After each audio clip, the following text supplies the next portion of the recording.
Tous un régime présidentiel, mais Martin Fayoulou a une mentalité présidentielle. Donc, il y a des gens, comme président, il y aura plus de séparation de pouvoir.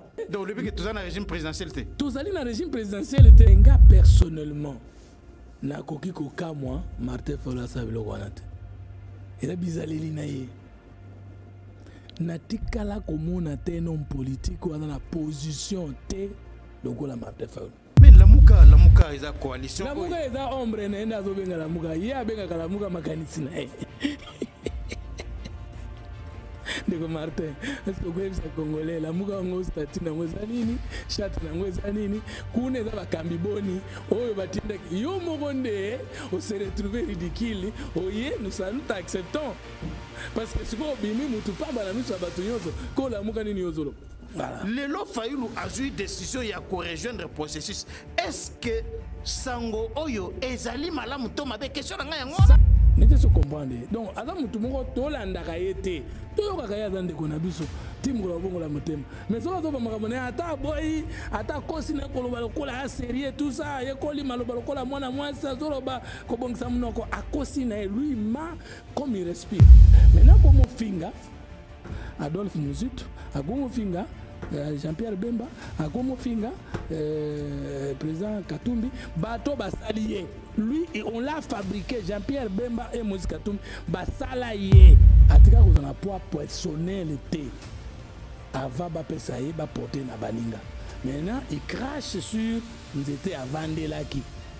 Et puis, à Fingi, Bangonyoso, que ceux qui va jeunesse va gagner pas na bango.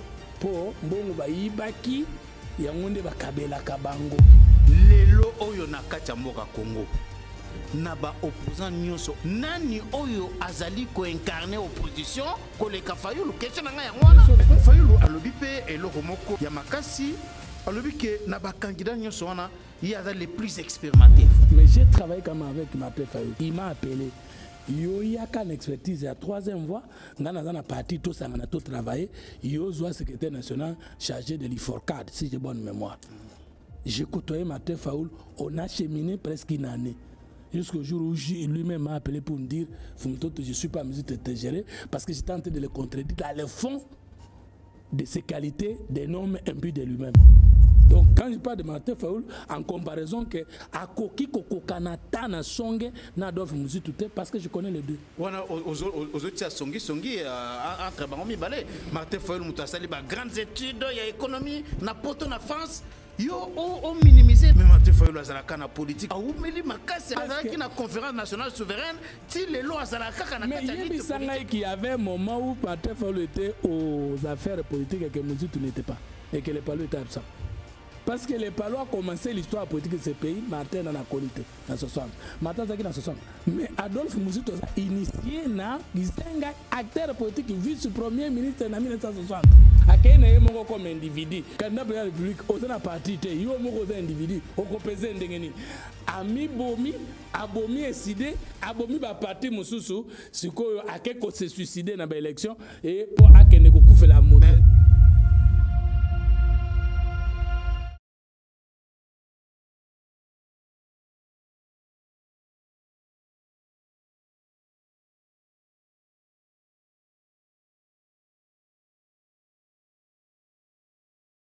À vous tous qui êtes branchés en ce moment pour suivre les débats congolais, votre magazine qui aujourd'hui va examiner les différentes questions d'actualité, l'actualité la plus brillante, je dirais, qui défraye la chronique. Aujourd'hui, c'est bien entendu l'annonce par Martin Fayoulou du dépôt de sa candidature à l'élection présidentielle. La date est déjà fixée, ça sera le 4 octobre que Martin Fayoulou, désigné par la coalition Lamuka, comme lui-même l'a dit, va ainsi déposer sa candidature pour compétir à la présidentielle de décembre 2023. Lamuka a décidé de déposer ma candidature pour la présidentielle de décembre 2023.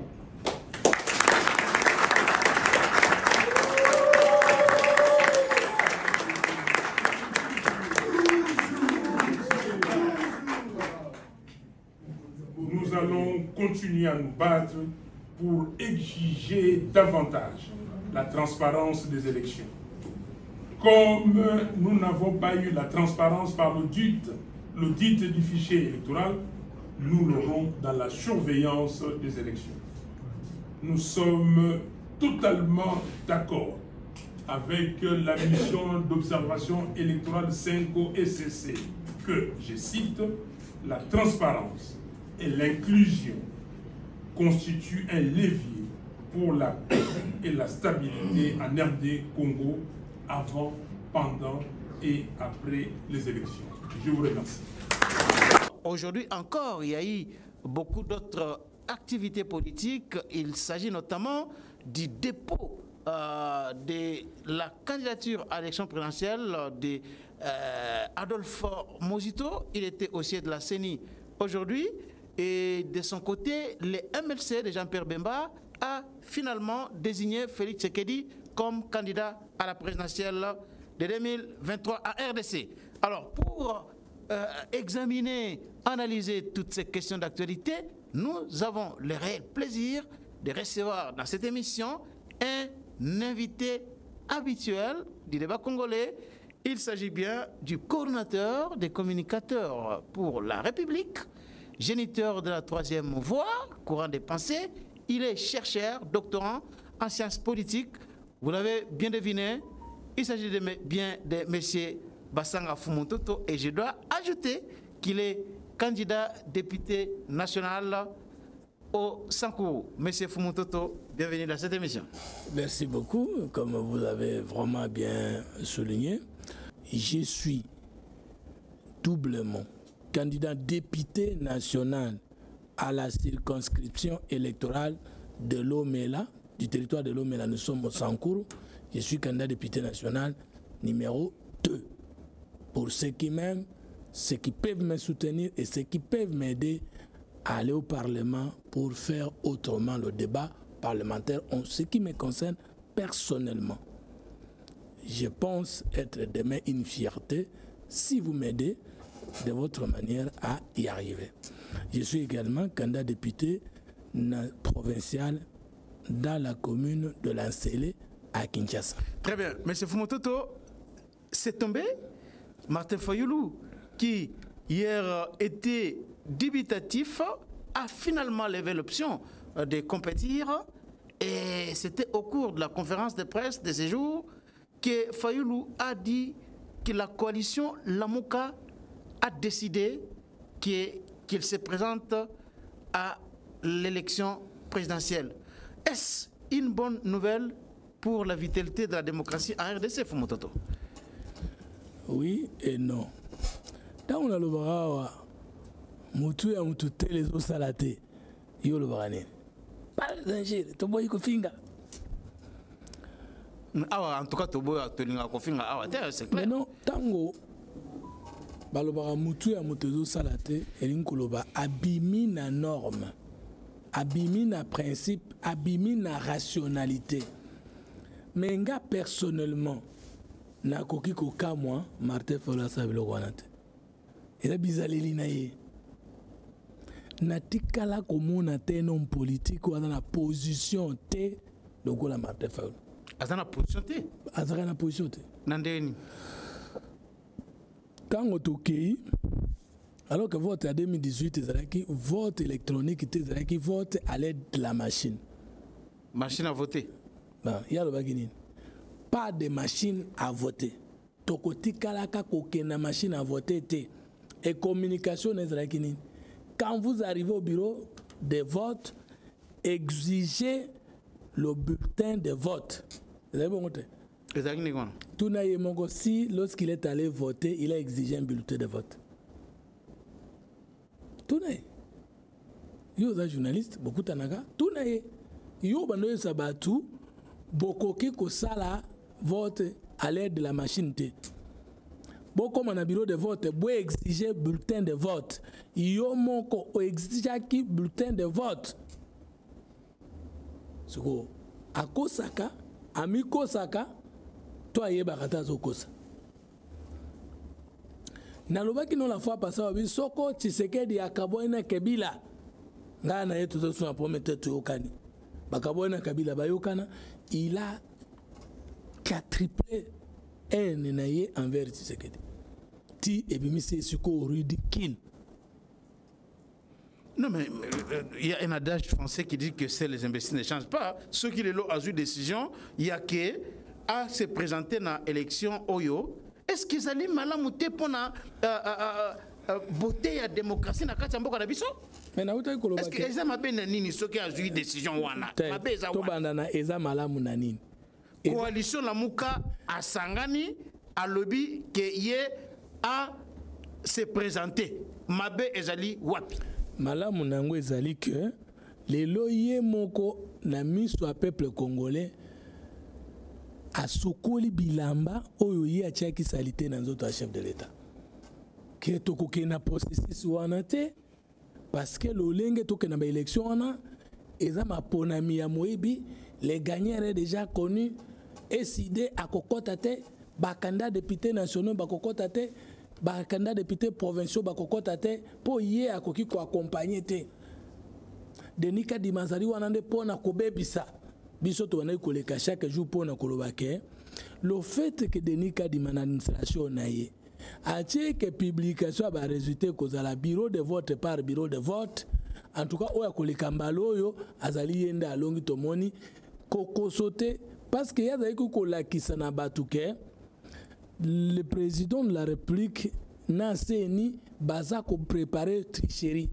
et hier azali ko préparer bato na contestation sachant que soka gagner ba élection a ko gagner te sko yé moko alobi boye transparence autozuité na nzela ya demande audit ngo utaki na yete tango protestant ba clergé protestant na catholique ba ko senga demande audit ezalaki ya alobi ka ko possibilité abosani akesuko yiba limbisa wolobananga suna yibi revendication ya ba corps sociaux ba benga ngona français propre groupe de pression et comme revendication parce qu'il y a dans le projet de société dans la vision politique dans la constance politique lelo a comment lo bango comme si ezaki préalable ya tchèque or bande ko botala une histoire ba préra catholique 5 ans nécessaire ba outi ko 5 audit il y a pas de mois or yé boycott oya boyaki ke akokende te il a été même reproché audit citoyen ndenga ba benga kia audit citoyen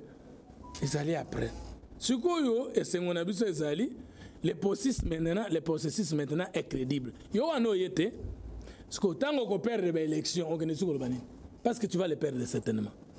Mais est-ce que pour yo est-ce que mutu lokola ye wana soki coalition munene lokola la mukawana basangani balobete esengeli ye azala mutu oya ko représenter bango na maponomi oya ezali koya pona yo esengela kia boya na mabe nango sikoyo yo oza songi limbisa ngai uzuluba coalition munene ya la muka wana eza na bato boni kwa la muka wana bakangaki yango good ezalaka ye na Adolphe Muzitu présidium yango ezalaki na Jean-Pierre Bemba yango ezalaki na Moïse Katumbi soko tango ye azokosa peuple congolais ke la muke tindinga na chala muka ngozani ezalaka susu nani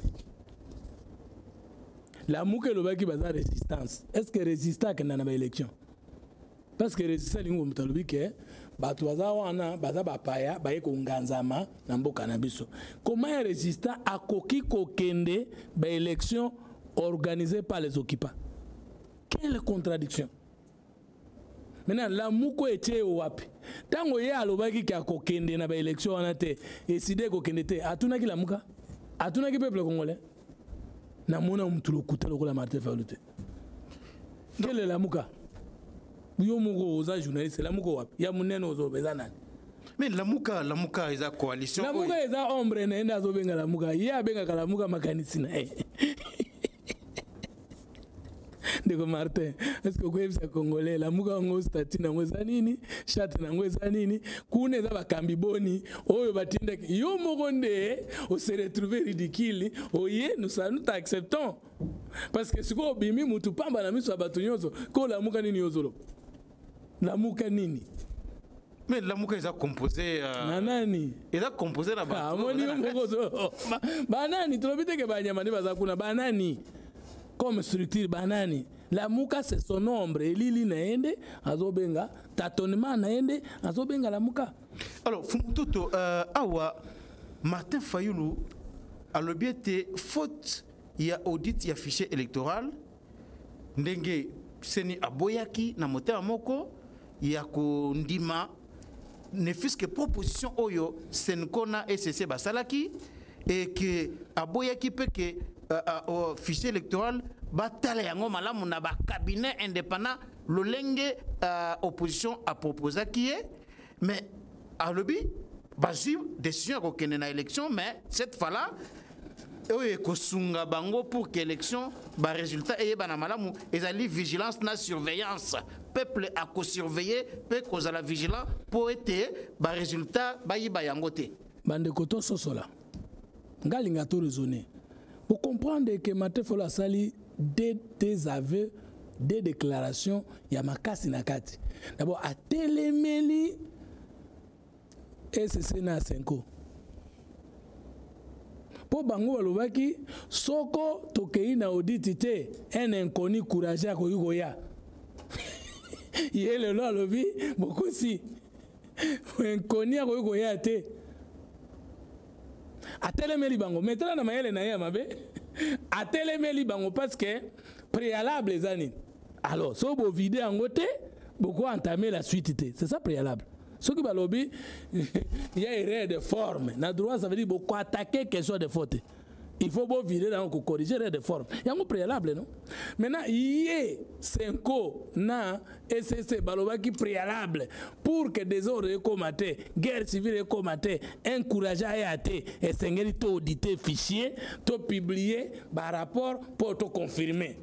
Il abatama kisima na bango mais pour nakoloba na ke yandi manaye mutute il est imbu de lui-même au mona kimi deuxième élément bo discerner alobi boye transparence auto kokaki kozwa yango te na audit citoyen il y a ba prélat catholique o ya kosaki kokumisa na protestant tokozwa yango na surveillance électorale andimi que administration électorale ya kadima na système juridique ou arsenal juridique totie na CENI eza nango transparent parce que si l'administration elle-même est frauduleuse si l'arsenal juridique est clair la surveillance ne peut pas dénicher les vols n'était-ce pas comprendre. N'était-ce pas comprendre. Il y a un lobby que, étant donné que c'est né à lobby, les résultats et qu'on a publié bureau de vote par bureau de vote, et que chacun de nous aura ses témoins, donc si nous surveillons très bien, il n'y aura pas de tricherie. Mais Fumututo, est-ce que Zali Sangomoko Yamala Mouté, le fait que Martin Fayulu Koti Masolo, qu'est-ce que tu as ce qui diable a remoyé la vérité, ou lundi vérité, on a aussi bien. Le diable c'est menteur. Maintenant, quand il commence à te dire que ça c'est la vérité, tu dois croire à ça si vraiment tu es un enfant de Dieu. Parce que nous avons le diable c'est un menteur. Maintenant, Martin Fayulu peuple congolais batala na liso ya malamu. Donc ce que c'est peut-être c'est que vous allez kobanga Martin Fayulu. Yo comprendre te. Martin Fayulu a outi ko jeter opprobre na procès électoral que ezali ya mabe et salemi uniquement pour na kolongisa Tshisekedi na moibi na kokota te peuple mutatinda ki aloba bongo te population mutatinda ki aloba bongo te biso union sacrée te. Ye moko avanditi na yebisaki yo nini. Il y a ça qui accord na Moïse Katumbi na Kabila ba yebisa ki oko se représenter te tango to de niche ye ayoki soni azui nano eside yo longwa na je ba petit nyonso ba parti politique membre o batikala ki na ebino bolongwa na je maintenant alinga distraire bato kazongi na processus mazozonga koki vide. Problème na biso yali tozana sengo yelelo andimi ke processus ezanango crédible. Donc yemutu aye ozabozana sengo po aye ko crédibiliser processus. Mais eloko yo lobaki qui fait un préalable. Maintenant OK, sans préalable, ça veut dire que lobaki crédibilité ezaye. Personne naye yango ezali ko. So ki crédibilité ezalaki ye tolinga ito kende te sai. Crédibilité ezana biso po yenda rejoindre biso jusqu'au lingo devient deni. yenda alobaki eza malamu te mais après biso ntango ye azoloba ke procès eza malamu te biso tolobi ke eza nango crédible oyo ayebi ke eza na batémoin na ye aza na baélecteur sur na ye aya akobatre biso soki peuple akolinga nde ye ye alobi na kokende bongo te bwana nzela ya mabe atikali ti après abi na ye kaka na longoli bamakambo nyonso nabaki avant na ye ifo bolongola esalemi te aye nalingi opesa ngai eyano na lolenge ya mokuse Félix Tshisekedi alobi bisika nyonso abengi kutuna ba organisation ba ONG oyo etalaka et surveillaka makamba ba élection à travers le monde abengi bango ba ya kotala ndenge élection e ko se dérouler na kati ya mboka seni côté na ye alakisi polele ke bako processus ekozala malamu lelo Fayulu azui décision ya ko rejoindre processus est-ce que sango oyo ezali malamu to mabe question na nga yango sango oyo wana ali mabe pa Fayulu po yenda alobaki na mokimo bimba ke baza mabe bazobongisa tricherie ezali nango kaka malamu epa na biso na ndenge ke biso tolobaki ke ezali transparent processus il est pas confirmé davantage que ça transparent etikali nango ka malamu epa na biso na peuple congolais eza mabende ye moko na sima kolinga okoza bato amikosi aye siko toloba malamu na ndenge bongoli motema bongoli motema te akoye su koluka l'autre chose pour ya lukaka toujours esika likambo ezali te na pesi ko exemple bozo kende ko voter na 2018 soko komi na bureau de vote ko meka ko voter à l'aide de la machine te exigez votre vérité de vote yé moko exiger ngo te nete so comprendre donc aza mutu moko tolanda ka yete toyoka ka ya zande ko na biso timgola bongo la motema mais so bazo bamaka mona ata boy ata kosi na koloba lokola ya sérieux tout ça ye koli maloba lokola mwana mwasi azoloba ko bongisa munoko akosi na lui ma comme il respire. Si vous yo ozali journaliste, tala bato no so batandi wana. Lelo yo na popularité awa na mboka oyo. Nana le ngai.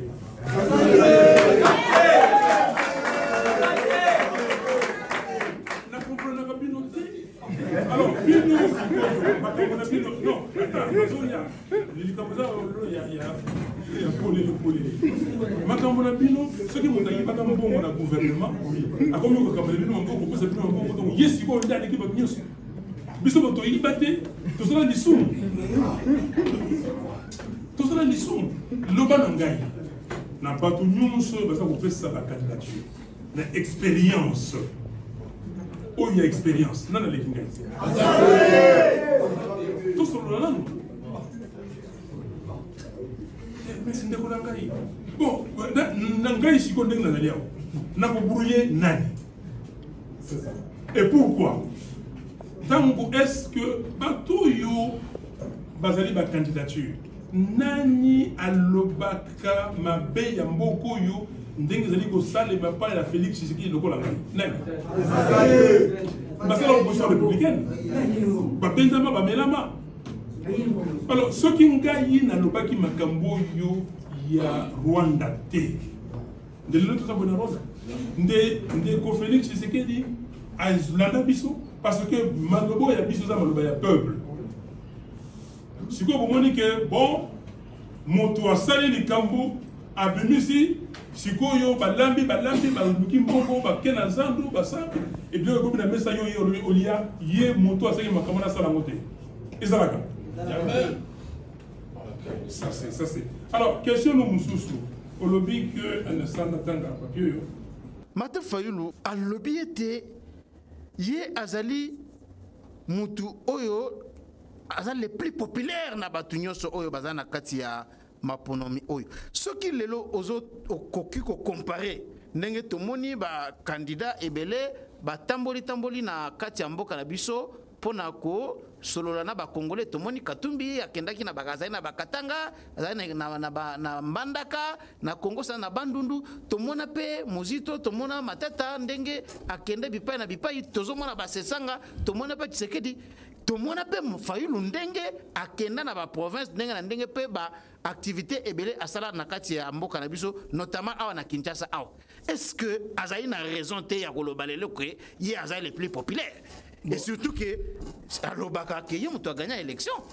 La première chose est la Sony n'habite souvent dans le conseil politique psychologique ou bien il y a un conseil en communication na niveau na motozo qui deuxième position en élection présidentielle ou tout le cas il ne pouvait plus être populaire, il pouvait être très populaire parce que opposant nous savons dans la capitale na bon entier même ceux qui gouvernement zane zo sala malamu koleka zaka très populaire parce que zoka revendication il y a population avec des corps sensibles il y a communication Yewana Asirisi Mandana Félix Tshisekedi il n'a pas réussi à mettre les Kinois dans la rue. Ah bon? Vous connaissez, il y a mobilisé les Kinois. Oh. Il y a mis balé. Asa populaire que les Kanani, naningi pe koye bisaye ba politologue nyo subazola nangai, soki ozali acteur politique, au confondre popularité na vote, c'est grave, c'est sûr. Au cause de la populaire, mais la vote, les gens peuvent disposer autrement. Preuve. Werason est très populaire ou était très populaire à Kinshasa. N'a-t-il pas perdu les élections à Kinshasa? A-t-il se président à Kinshasa, il a abandonné. Ok. Mais Werason qui est très populaire. Encore faudra-t-il démontrer qu'il a perdu, hein? Voilà. Voilà. Est-ce que vous avez compris? Tango Kabila a dit que ça meeting n'avait pas perdu. Les gens peuvent venir Kotalayo sans te voter. Troisième élément, Martin Fayoulou est tenté de cracher sur bateau sa popularité yango. J'ai cité Jean-Pierre Bemba, Adolphe Muzitu, Moïse Katumbi, cité Moussousou. Popularité ya Martin Fayoulou toyebi yango à partir de Genève. Tango baninga bandimike pour une raison, pour une autre, moi se présenter sur ça topé sio. Maintenant comme finga Adolphe Muzitu, comme finga Jean-Pierre Bemba, comme finga président Katumbi, bateau basalié. Lui on l'a fabriqué Jean-Pierre Bemba et Moïse Katumbi basalaye. N'est pas français fabriqué dans un laps dans un rien de temps salié. Opposant moko crédible local a failli wana baya ko fabriquer na ba crédible quand mais azala ki na directeur Tshisekedi bambule belé abunda bozaki na bango nyoso na opposition est-ce que yoko lobake na bango nyoso fumuto za ngina poser question loba lelo oyo na mboka oyo na opposition nani oyo azali ko incarner vraiment opposition entre Katumbi Matata Batunyon Sowana nani azali ko incarner l'opposition normalement après l'élection présidentielle ezalaka le meilleur perdant de l'élection présidentielle ne akomaka chef de file et opposition et même la loi portant sortie de l'opposition et lobby bongo normalement mais maintenant tout ça là ngai bon j'ai des sentiments na mutu na peine avec excès des ailes ça va mais natikali politologue to analyser ensemble froidement ce qui Jean-Pierre Bemba candidat président de la République en 2018 Moïse Katumbi président de la République en 2018 Adolphe Muzitu président de la République en 2018 Mbusa Nyamwisi président de la République président Paul na lobby na ndinga mabete pe président Fayoulou pe candidat président de la République allait-il avoir le poids politique qu'il a eu dans le résultat 2018 au peuple de juger? J'ai dit tout de suite non.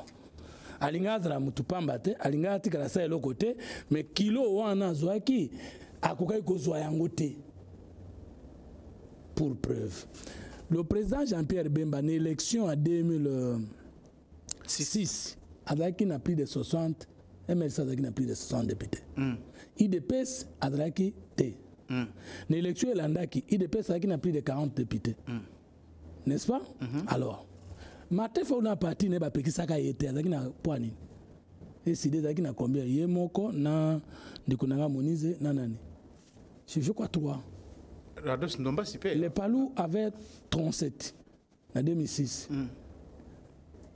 Dites-moi, na quoi nezali configuration politique lui-même poids politique nini azalaki na yango kokokana na baninga ba PC maboko maintenant tanga to ba kaleki bango populaire akomekate pas chef de l'état pokuna aleka na 2018 akoleka na ozoya yemo ka ebika kokoko kuna te il ne s'adresse pas au chef de l'État, il parle à ses propres fondateurs. Lobby bango nyonso na ba candidat nyonso owana. Nani aza populaire ko le kanga. Chef de l'État n'en a déposé. Te pe ako mekana chef de l'État parce que popularité à chef de l'État. Mais bango nyonso pas de ba katumbi bango nyonso mso pe ba déposer hein. Mais ba o nyonso ba s'annoncer que ba candidat. D'accord. O nyonso ba s'annoncer. Maintenant est-ce que tout ça est logique na yo que atika ko na poids personnalité avant ba pesaye ba porter na baninga. Maintenant il crache sur nzete avandelaki. Et puis afingi bango nyonso que soki ba jeunesse ba keneke pa na bango po mbongo ba yibaki yango nde bakabela kabango. Mais mbongo wana tango basungaki na 2018 est-ce que aboya ke mbongo bozana ngo ezande yakoyiba na ozangote. Parce que pour lui, tout le monde qui a géré avec Mobutu, avec Kabila, a volé à part lui. Mais nous savons que Nakata Mobutu mi bazalaki, batumsupe ba yibakite. Nakata Kabila mi bazalaki, batumsupe ba yibakite. Pour lui, tout le monde qui a géré a volé. Seul lui n'a pas géré. Puis à l'obéi sumuto salaki poto yibakite. N'habite soka kumuka na yiba. Mutoto, question nanga ezaboye. Lelo oyo nakata mboka Congo. Naba opposant nyonso oyo nakotanga. Matata Mponyo. Moïse Katumbi, Délice Sanga, Nakoloba Denis Mukwege, Natia Ipena Kaja opposant. Nani oyo azali ko incarner opposition, Koleka Fayulu, question nanga yango. Question nanga très simple. D'abord question nanga otuni yango nanko. À partir de quel moment balobaka politologiquement, politiquement et techniquement que ngainde naza plus populaire que batoana. Il faut un sondage. Akoki koyebisa o sondage na le d'abord crédibilité nano to telemana wana to mona Moïse Katumbi azaki na ba institution to mona batu ebele mususu bazaki na opposition te mais ye azalaka kaka na opposition yango nazo tuna yo oyebisa ngai na bango nyonso wana nani penza cause la vraie opposant. Ce n'est pas ça, la politique est dynamique. Moto Etienne Tshisekedi wa Mulumba, il a été dans les institutions avec Mobutu, mais lorsqu'il a quitté les institutions, qui a été plus populaire que lui dans l'opposition jusqu'à sa mort. C'est pas ça le débat. Le débat, c'est que tu peux avoir personne, même si tu es né opposant. Maintenant, il faut tout faire ça, donner, tu dois vérifier. Total là-bas plein, il y a Martin Fayulu, Yemoko, Ezali. Yemoko, ça un autre opposant. Oui, akenda tout le monde va Kisangani, akenda Goma, ba plein na Yemoko ake Yemoko, na plein Moïse Katumbi, bo chiffrer en bien, bo bengi ba expert na masse, na foule, ba chiffrer. Katumbi a le qui Fayulu le lona. Je n'ai pas. Nazo tuna yo question, fumotato. Nazo pesa ba critère d'analyse. Deuxième élément, si koyo tokoye ba soute qui est fort ou qui n'est pas fort, d'autant plus que mon nez a fallu qui fabriquer une association à battre. Toujours qu'une élection endémique à postuler. Il ne sera pas le premier, le meilleur des perdants. L'élection, s'il ne sera pas 6e, à cause de la 5e. Donc ça veut dire que parce que nazo monate dans une course électorale crédible, normale, où le peuple a landi moto, na idée nae, na vision nae, na projet de société nae, azala qui n'a pouvoir, qu'est-ce qu'il a fait contre le peuple? Je ne vois pas dans cette analyse propre. Il y a Toyo Kabaïde à Moninga, ba proposition nae, tout le monde a critiqué à ça qu'on a pouvoir, tout le monde a probité intellectuelle na constance nae, na zo mona tendenge nini, Martin Fayulu à cause de la plus crédible qu'Adolphe Muzito. Ah donc pour nous, au Monique Muzito. Mais Fayulu a lobby pe et le romoko ya makasi a lobby que na ba candidat nyonso wana il y a les plus expérimentés. Ah au moins ce qu'on peut singai chance pour na loba a sali gaffe grave. Je n'ai cité qu'un seul, je peux citer un deuxième. Martin Fayulu a koki cause en expérience politique koleka nani koleka Adolphe Muzito. Adolphe Muzito a descendant ya Gizenga. Gizenga na Tshisekedi IDPS na Palunde et l'ata Congo comme des partis de lutte nana konié. Et na yebite ce qui parti mokawa Gizenga sans battre campagne à 50e l'élection 2006. 3e. Parce que Tshisekedi a kenekité. Tu peux t'imaginer? Il ne s'est jamais déplacé. il n'a jamais bâti Kampala, mais troisième. Le Palou de Gizenga, autre même parti religieux. Muzito a formé Banda tout le temps na Gizenga pour preuve Gizenga PCA président Nani Primati Tangatiki. Muzito a été inspecteur des finances plus de 25 ans. Muzito a été meilleur ministre du budget. Muzito a été premier ministre pendant 4 ans, si j'ai bonne mémoire. Adolphe Muzito est député de législature. Martin Fayoulou a aussi une expérience politique dans la Songa le colonel. Je ne suis pas du nouvel élan. Mais Fayoulou a travaillé dans la société à Minene. Non, mais société à Minene, une expérience économique et une expérience politique. Je n'ai pas cette expérience. D'abord, parce que je ne le connais pas. Mais j'ai travaillé quand même avec Martin Fayoulou. Vous avez travaillé avec Martin Fayoulou? Oui, en 2009. Moi, j'ai créé la troisième voie courant de pensée, je n'avais pas un parti politique. Lui, il a créé les idées parti socio-libéraliste, c'est-à-dire parti de la troisième voie. Il m'a appelé. Il y a qu'une expertise de la troisième voie. Dans un parti, tout ça, on a tout travaillé. Il y a un secrétaire national chargé de l'IFORCAD, si j'ai bonne mémoire. J'ai côtoyé Martin Fayoulou, on a cheminé presque une année. Jusqu'au jour où lui-même m'a appelé pour me dire je ne suis pas en mesure de te gérer parce que j'étais en train de le contredire dans le fond de ses qualités, des normes imbues de lui-même. Là, je le dis publiquement. Et je l'ai quitté. Donc, quand je parle de Martin Fayoulou, en comparaison que à Koki Kokokanata na Songe na Adolphe Muzito, parce que je connais les deux. Voilà, aux autres Songi entre Bangomi Balé, Martin Fayoulou Moutasali, grandes études, il y a économie, na poto na France, yo o minimisé ndongiwana. Martin Fayoulou je ne connais pas ses qualités scientifiques depuis que je l'ai. Non, mais c'était un économiste. Mais Martin Fayoulou a une expérience que le cas Matata Pogno. Parce que si je parle beaucoup de Muzito, on comprend neti naza cantonné. Mais Matata Pogno a travaillé en économie na Nikini. Matata Pogno a travaillé dans la banque longtemps. Matata Pogno venait d'être premier ministre combien de temps? Martin Fayoulou a une expérience à primature. Maintenant, revenons sur Adolphe Muzito. Martin Fayoulou a prouvé l'idée dans une conférence et pas nan, a publié un livre, a publié une tribune, Adolphe Muzito qui peut discuter ou nier ses idées, les longs.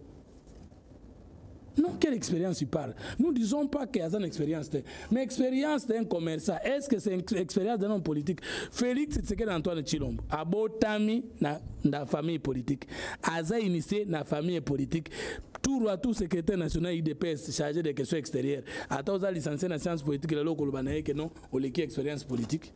Mais Martin Fayoulou a la politique, combat à Oumeli Makassi, a vieux routier politique. Mais dites-moi quand est-ce que la conférence nationale souveraine, il est loin à la caca. Mais il y avait un moment où Martin Fayoulou était aux affaires politiques et que Muzito n'était pas. Et que les Palos étaient absents. Parce que les Palos ont commencé l'histoire politique de ce pays, Martin en a qualité, dans 60. Martin Zaki dans 60. Mais Adolphe Muzito a initié na Gizenga, acteur politique, vice-premier ministre en 1960. Tout le temps en apparence politique, ce qui m'a fait faire. Au moins que c'est un mensonge d'État à lobby, qu'il est plus expérimenté que l'opposant. Et puis, maintenant, si on dépose candidature, il connaît qui va encore déposer. Il connaît tout le monde. Et ça, au moins, il y a un délire de grandeur. Et ça, maladie. Si on béli en pour pas longola c'est grave. Et ça malade bon do yo kanisi que yebi motolegu azate parce que il est imbu de lui-même. Il y a Yibate, il y a Simbate, mais il était Kabilis en 2006. Si nani qui nani ndekonabiso nani Adabombo, s'il a perdu le gouvernorat à Kinshasa, c'est à cause de Martin Fayoulou qui est acheminé dans le tribalisme pour donner à Kimbuta. Et comment moi ça Kimbuta m'a réclamé Bambongo Atekaki, Badefisaki tout ça. Alors en quoi il est quessin? Le régime congolais ici, c'est un régime présidentiel. C'est le président, le peuple élu le président avec son programme. On élit un homme, une femme. Et cet homme, cette femme, nomme un premier ministre qui va présenter le programme à l'Assemblée nationale. Et à l'Assemblée nationale, on vote et on ne vote pas. Mais je parlerai aux députés qui seront là. Madame, vous allez voir que la plus que la moitié des gens qui sont candidats aujourd'hui feront la campagne au nom de Fayulu. Ah bon? Ils sont candidats députés nationaux, députés provinciaux. Ils vont dire que notre président, c'est...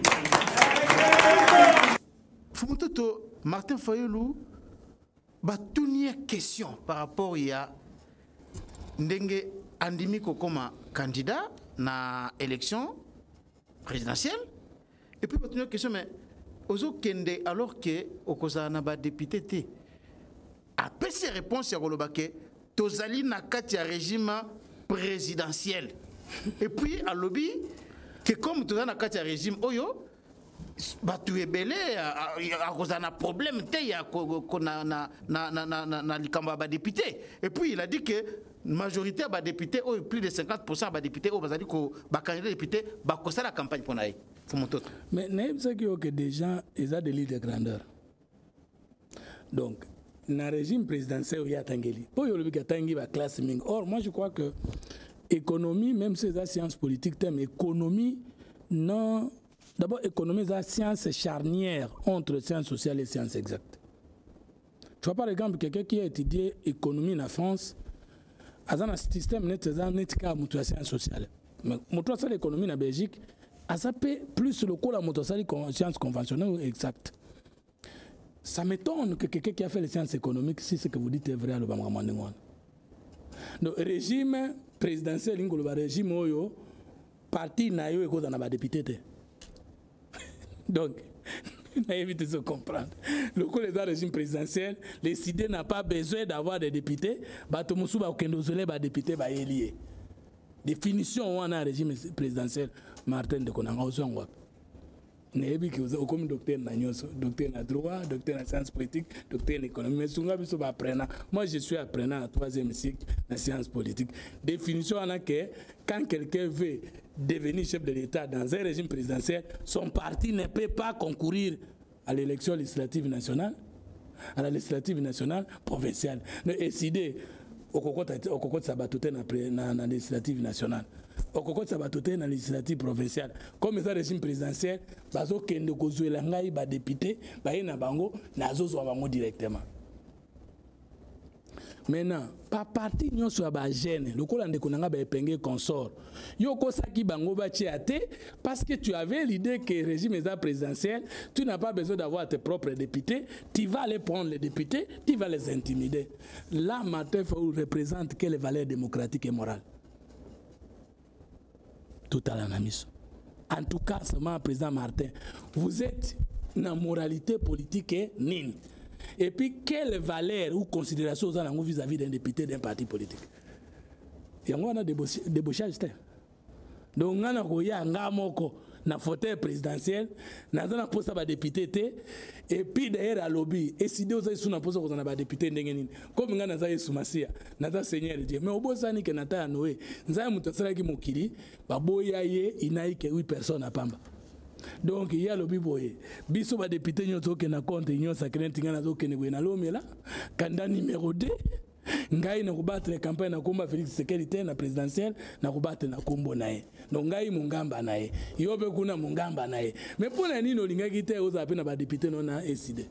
Mais est-ce que le bio na tozana katia régime présidentiel kozo yo kangote que quelque part ndenga zo le belango d'abord en tant que politologue sauf erreur de ma part première caractéristique du régime présidentiel c'est que ezali défini la constitution. Le régime politique n'a un système politique différent dans les années. Le régime politique est allé défini dans l'arsenal juridique ou socio-juridique. Il y a un bon canabino. Tout la pratique politique, ce qui est un coutume constitutionnel comme la Grande-Bretagne. Deuxième caractéristique, le président est responsable devant le Parlement. Vous avez ce comprendre. Dans la science politique, pour donc, est-ce que Nambo Cannabis va interpeller le président de la République dans le Parlement? Non, le président de la République est chef de l'État. Ezra Kabila est irresponsable devant l'Assemblée nationale. Bon, irresponsable, on a le science politique, et irresponsable, ça veut dire que Kobengi ça a été, pour na Kosambi ça y est, et dans la chambre basse, et dans la chambre haute. En plus, les chefs de l'État na bango bakokuta na kaka na congrès oyo akotinda soit un message écrit, to akotanga discours sur l'état de la nation. Point. Chef de l'État aza responsable devant bango te, bako interpréter, bako kwa isaïté. Par contre, ici, dans le régime constitutionnel au Biboy, le président de la République, cher président Martin Fayulu, s'il vous plaît, dans tous les sens, il y a une séance politique, je suis quand même politologue congolais veillé. Par contre, dans le régime commis l'article 78 de la Constitution 78, si vous voulez, le président de la République nomme le Premier ministre au sein de la majorité parlementaire. Si celle-ci n'est pas, il confie une mission d'information à un informateur pour identifier une coalition de laquelle il nomme le Premier ministre. C'est grave. Et deuxième élément, le Premier ministre congolais est responsable devant l'Assemblée nationale et devant le Sénat. Donc on peut l'interpeller dans le Sénat. Alors en cas de crise de persistance entre le gouvernement et l'Assemblée nationale, le président de la République peut dissoudre l'Assemblée nationale. Maintenant voici la vérité. Tous dans un régime présidentiel, mais Martin Fayulu a une mentalité présidentielle. Donc il y a des années, comme président, il y aura plus de séparation de pouvoir. Justice est c'est-à-dire pouvoir législatif et non judiciaire, pouvoir législatif est pouvoir exécutif et non bicéphale. Donc le but que tout ça dans le régime présidentiel. Tout ça dans le régime présidentiel parce que le président n'est pas responsable devant le Parlement. Tout ça dans le régime en fait qu'est parlementaire mais avec pratique semi-présidentiel. Même semi-présidentiel les athées parce que n'a même pas ce qui peut ça peut se dire. Mais Martin Fayulu a une mentalité présidentielle et je peux même dire mentalité présidentialiste. C'est pourquoi à lobby beaucoup mais au moins ni azako se tromper ndengeni azoko kalisoki ba député baye ba koma basi na yo salabo sobo sakani akodisu de l'Assemblée nationale. Mais pour dissoudre l'Assemblée nationale, il faut qu'il y ait crise de persistance entre le gouvernement et l'Assemblée nationale. Donc bomona type ya moto le lenge ya moto oyo abimela kabiso na chemise à pembe qui aza mutu ya ba valeur butala makambo azoloba Congolais. Au moins, c'est une histoire politique, ça vous permet de connaître les gens au fil de temps. C'est l'image et à moto azali, à tonda na boye moko, et puis Martin Fayulu abimi siko lokola, moto azana stratégie politique, azana maîtrise des questions politiques, azana maîtrise des enjeux politiques, abimi mwana muke sur toute la ligne politique. Ah bon? Oui. C'est grave, oh. Mais alobaki akokende ko postuler était ce qui va préalable les a respecté aucun d'entre eux est respecté alongoli parti na ba parti allié toko kende te to boyikoté lelo azongi o lamuka etindie nani. Est-ce que ndenge batumususu bazolobaki Martin Fayulu soki andimi lelo kokota na makambo yo na élection ezapo amoni Katumbi azali ko matamata. Est-ce que yo ko ça l'analyse? Yé adana problème na Katumbi pour Katumbi alobaki na okopostuler te viamba accord to salaki nayo. Mais siko amoni kabimi yolela andimi akota kuna nde ba ke no sala négociation na deuxième round parce que akena ye moko comme individu, il va pas peser parce que muto pesa kana politique même pour na ko sala coalition. Si tu yebi que dans séance politique 4 députés vaut un poste ministériel. Ça c'est connu. C'est que yo président de la République, candidat président de la République, au sein de la partie, yo moko individu, au copézé ndengeni. Ami bomi, abomi esidé, abomi ba parti mususu, c'est que yo akeko se suicider dans l'élection et pour akene ko kufe la moto pour na ko. Tout le monde a Tshisekedi azalaki na majorité na parlement, mais finalement, aye ko majorité na parlement. Est-ce que faut yo ko kan s'appelle le lenge wana te? Ah, Tshisekedi a commis président ya. Akende ki sa IDPS te. Tshisekedi a kende qui sans parti allié il y a kende sans décider sans parti allié n'aide se comprendre et puis Tshisekedi basala ki alliance FCC cash alliance wana nde bango ba abuser nde ba député ba lobby OK to sala ki coalition to moni mabe chez Tshisekedi asali te to tikali na ye.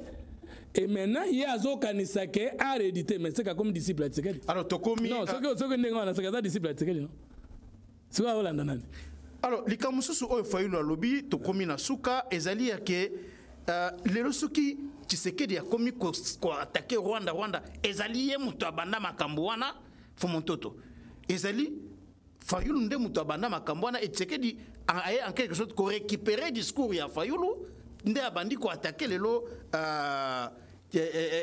Rwanda et puis à lobby qui na kati ya opposition eza na mutu moko te oyo atakaka a critiquer Tshisekedi lokola ye ye a critiquer te ye la kisaka nezuwa kanda jalousie kanda envers Tshisekedi il y a critiqué. Moi je crois que Adolphe Muzitu parce que opposition dans chapitre 2 verset chapitre 2 et 3 il y a loi portant statut d'opposition l'opposition a trois qualités: ne pas soutenir le programme du gouvernement, 2 critiquer les actions du gouvernement et formuler des contre-propositions. D'après la loi on a lobby non président, est-ce que va opposer à président de la République, va opposer à programme du gouvernement? Je suis le plus grand opposant au programme du gouvernement. Il est opposé à Tshisekedi. C'est la haine. Après ça, à disposition, mon gars, l'OE est indié à l'opposant à Tshisekedi comme individu. L'OE lobby est un opposant, c'est l'opposant du programme du gouvernement. Il est à opposant à titre personnel, il y a président Tshisekedi. Et ça, Zoua. Attends, vous allez ensemble. Moninga Zui, c'est là. Il y a personne qui a soumis. Il y a un président Martin. Mais l'élection, c'est qu'on gagne tout le banine. Mais parce qu'on gagne, tu vas encore dire quoi? Tu vas encore dire quoi? Non. Et là, comme mes amis, Balenangi Koloba, opposant au Basala Kaba idée, Matata critique et Matata arrive quand même à féliciter Makamususu, Nani, Tshisekedi Asali. Muzitu critique et arrive quand même à montrer qu'est-ce qu'il faut faire dans Simaya pour reconnaître les Salemi. Il y a un opposé, il y a un aigri. N'était ce combat en différence. Opposé l'Inkoloba, Mbanda, il y a un programme du gouvernement avec un autre programme. Pose à l'opposant, il y a un programme du gouvernement, il faut y avoir un programme. Mon colonie, le président Maté, il faut l'appeler ça, il y a un programme. Tout y est de paix, la non-violence. L'état de droit. Tout est palou. Lumumbisme. Il y a un programme qui offre politique alternative. Est-ce que vous avez que candidature à Martin Fayulu et qu'il y a qu'au bousculer badonner na ouest parce que il y a un poids lourd à ouest, c'est vrai que Adolphe Muzitu et les autres, mais ailleurs qu'au déranger la preuve en est que les autres moni va te belé liboso ya parti politique naie et si des temps où Martin nani Chalkenga na likaki na tongo wana ava pe na koma na émission na ona uti wana ezaba image ba expert ndenge ba ba calibrer yango yo aux experts na domaine wana ouest ya Congo ezalaki na grand nom c'est Fumu Kimbangu. Ouest ya Congo deuxième nom ezambuta Kasavubu. Ouest ya Congo troisième nom qui est aussi un grand nom c'est Mbuta Gizenga. Et Mbuta Gizenga héritier na ezali Adolphe Muzitu. Muzitu ko battre Martin Fayulu na Bandundu Natal Azate. Ah bon? Mais si le loba na Martin Fayulu la kisa biso tata na mama na Bandundu pe tombe siko kunda tata na. Obozani kamwana. Et sikoyo akokono battre Muzitu na Bandundu. Yaza na 6 koleka palu na Bandundu. Akokate na Kinshasa ici. Moi je peux vous dire que la configuration politique à ouest, l'opposant principal au régime est Sali Muzitu. Par son parcours n'a pas lu. Et parce que après le départ de Gizenga, Moto Atika n'a mis à Palou et ça Muzitu. C'est que soit ce qui est arrivé. Parce que preuve, tant que Gizenga est moko alembi, Mutuna n'a tikela qui primature. Comment Martin Fayulu qui ne saura pas battre Muzitu na Bandundu a que nous battre biso na Congo. Lokuta a kozwa mama na kosikibote électoral. Alors, comme la souka il y a émission Oyo Fumuntoto ba candidat ebele d'abord on décidé na yo yebi ke kuna na New York et consort et indélié na manque de positionnement politique na manque de positionnement politique na inconstance politique na manque de na États-Unis encore ça reste à vérifier. Même awa est-ce que batunyo soit sous d'accord na kokende te na boy na kokota te abomi parti abomi balié yemoko akei l'image d'un président seul, l'image d'un homme sans allié. Maintenant kazo finga tout le monde nana kopese sou yebeki po abimata suicide politique na yango wana.